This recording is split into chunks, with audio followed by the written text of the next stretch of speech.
আসসালামু আলাইকুম বন্ধুরা, আশা করি সবাই ভালো আছেন। আমরা ভালো আছি আলহামদুলিল্লাহ। বিথি কিচেন আপনাদেরকে স্বাগতম। আজকে আমি দেখাবো দুন্দলের তরকারি। এই দুন্দলের তরকারিটা অনেকেই খেতে পারেন না। আজকে আমাদের রেসিপিটা ফলো করে রান্না করবেন, দেখবেন কতটা টেস্ট হয়। দুন্দলগুলি আমি এভাবে ছিলে নিব। সবগুলো দুন্দল আমি এভাবে সুলিয়ে কেটে নিব।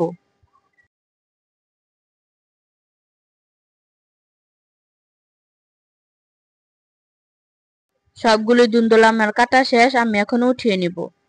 তারপর সুলিয়ে নিব আলু। আলুকে আমি একইভাবে সুলিয়ে কিভাবে কেটে নেব।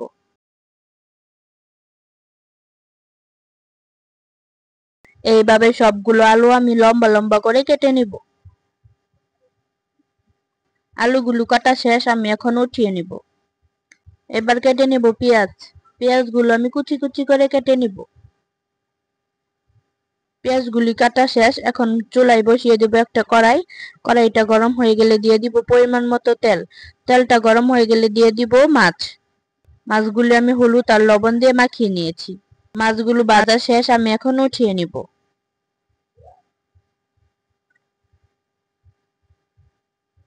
সে একই কড়াইয়ে দিয়ে দিব পেঁয়াজ কুচি। পেঁয়াজটা বাদামি করে ভেজে নিব। তারপর দিয়ে দিব হলুদের গুঁড়ো আর মরিচের গুঁড়ো আর ধনিয়ার গুঁড়ো।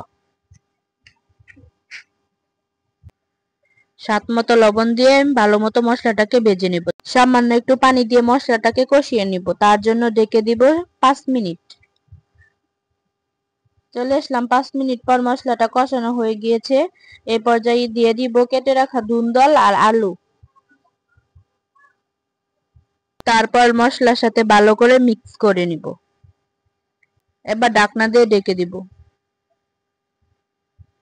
দেখতে পাচ্ছেন দুন্দল থেকে কতটা পানি উঠেছে। আমি এখানে সামান্য পরিমাণ পানি অ্যাড করব।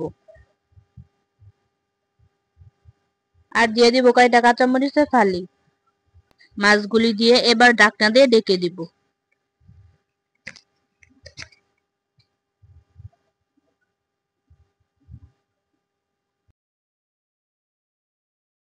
তরকারিটা আমার প্রায় হয়ে গিয়েছে। এখন আমি দিয়ে দিব উপর দিয়ে ভাজা জিরের গুঁড়া। আমার রান্নাটা যদি ভালো লাগে তাহলে আমার চ্যানেলটা সাবস্ক্রাইব করে পাশে থাকবেন। যারা ফেসবুক থেকে দেখছেন তারা লাইক দিয়ে ফলো করে যাবেন। আর 2 মিনিট তরকারিটা জাল করে নামিয়ে নিব। দেখতে পাচ্ছেন তরকারিটা কতটা সুন্দর ও লোভনীয় হয়েছে। খেতেও দুর্দান্ত টেস্ট হবে। দেখা হবে পরবর্তী ভিডিওতে। সেই পর্যন্ত সবাই ভালো থাকবেন, সুস্থ থাকবেন। আল্লাহ হাফেজ।